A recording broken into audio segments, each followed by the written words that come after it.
Auzubillahiminash-shaytanir-rajim. Bismillahir-rahmanir-rahim. Dear students, I am Mohammad Ishfaq Khan, your computer science teacher with lecture number 27.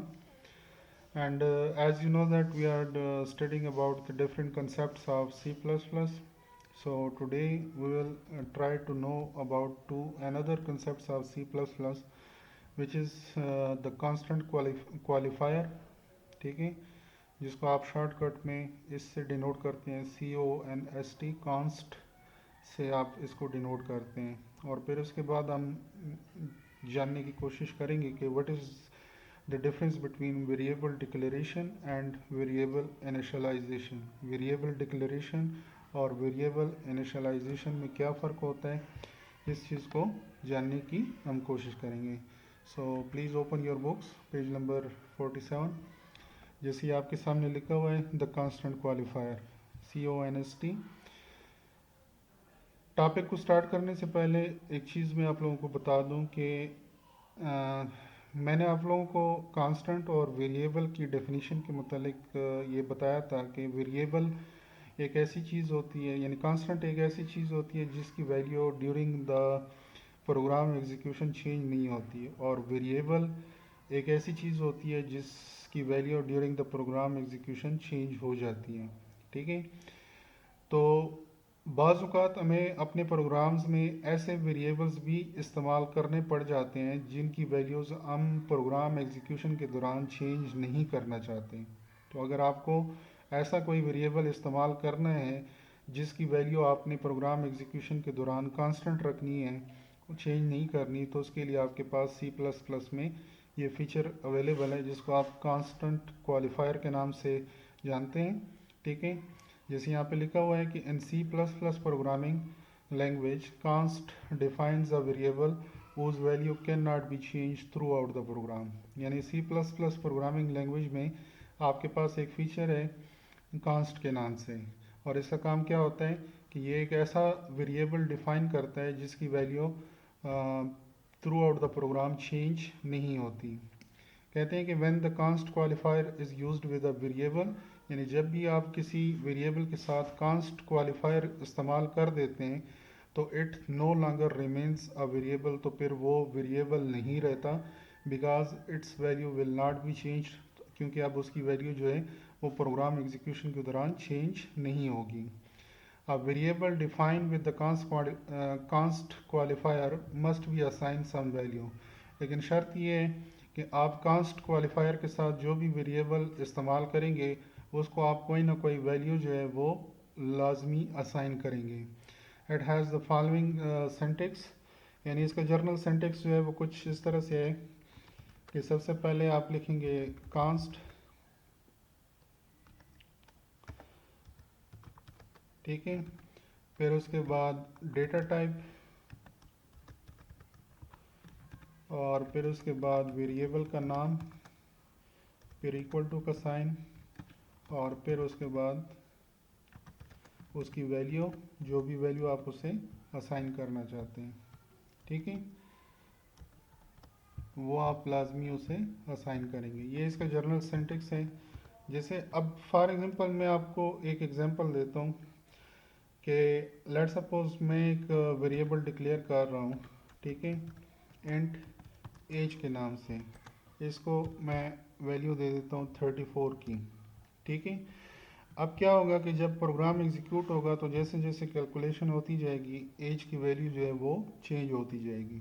ठीक है, अब अगर मैं ये चाहता हूँ कि इसकी value during the program execution change ना हो, तो मैं क्या करूँगा, मैं इसके साथ एक लफ्ज़ का इजाफा कर दूँगा कांस्ट का। ठीक है, अब क्या होगा कि अब इसकी जो वैल्यू होगी वो during the program execution change नहीं होगी, थ्रू आउट द प्रोग्राम इसकी वैल्यू 34 ही रहेगी। अब ये वेरिएबल नहीं रहा बल्कि अब ये कांस्टेंट बन गई है। क्लियर है? सॉरी, यही कुछ आपके पास यहाँ पे लिखा हुआ है कि for example const int age 34, const float length 7.5।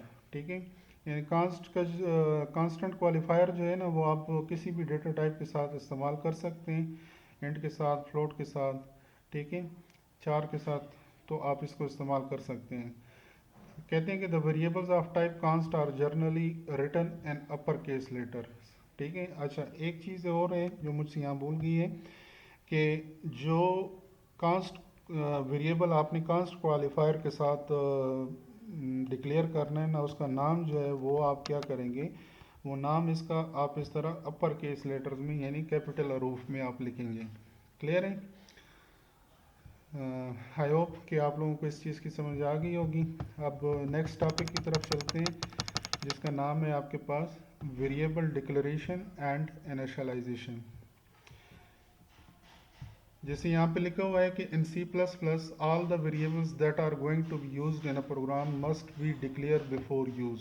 ये बहुत इंपॉर्टेंट बात इसने आपको बताई है कि सी प्लस प्लस में वो तमाम वेरिएबल्स जो आप अपने प्रोग्राम में इस्तेमाल कर रहे हैं, ठीक है, उनको आपने पहले लाजमी डिक्लेयर करना है, तब आप उसको इस्तेमाल कर सकेंगे। ठीक है। अब फॉर एग्जांपल जैसे यहाँ पे मैंने ये इस्तेमाल किया है ना कि इंट एज, ठीक है, 34। अब ये वेरिएबल मैंने डिक्लेयर कर दिया और इसको मैं इनिशलाइज अभी नहीं कर रहा, सिर्फ मैं डिक्लेयर कर रहा हूँ।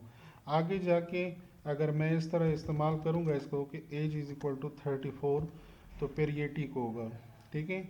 लेकिन अगर मैं इसको डिक्लेयर नहीं करता और डायरेक्ट प्रोग्राम के अंदर इस तरह लिख देता हूँ कि एज इज़ इक्वल टू 34, तो फिर ये क्या देगा, एरर देगा। ठीक है। अच्छा, what is meant bye declaring?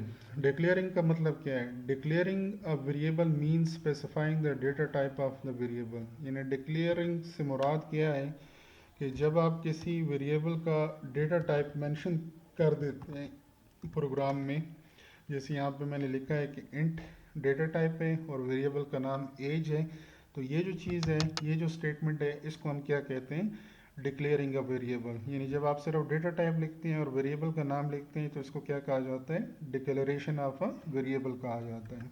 ठीक है।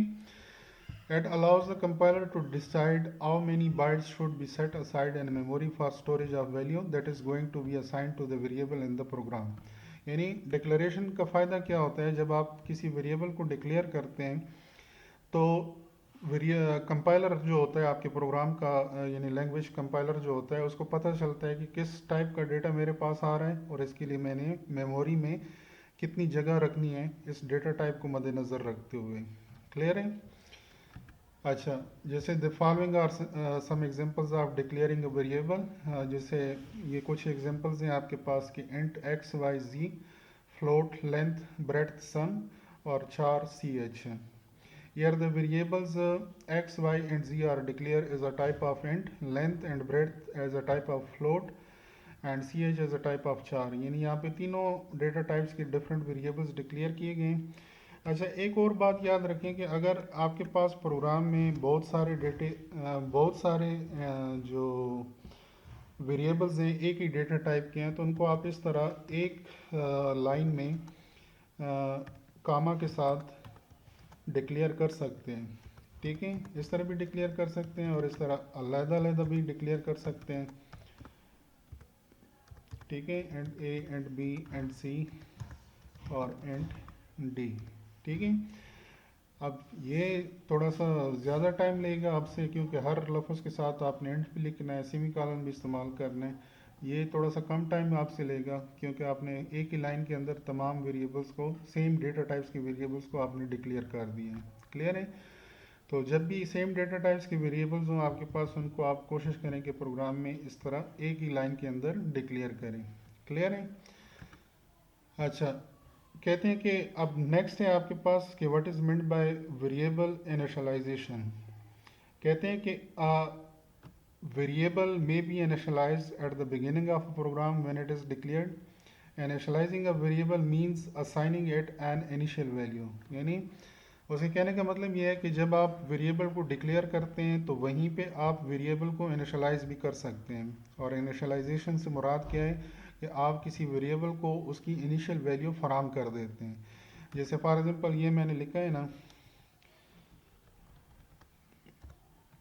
अगर मैं सिर्फ इस तरह लिखूं इंट ए कामा बी कामा सी कामा डी, तो ये क्या कहलाएगा, ये वेरिएबल डिक्लेरेशन कहलाएगा।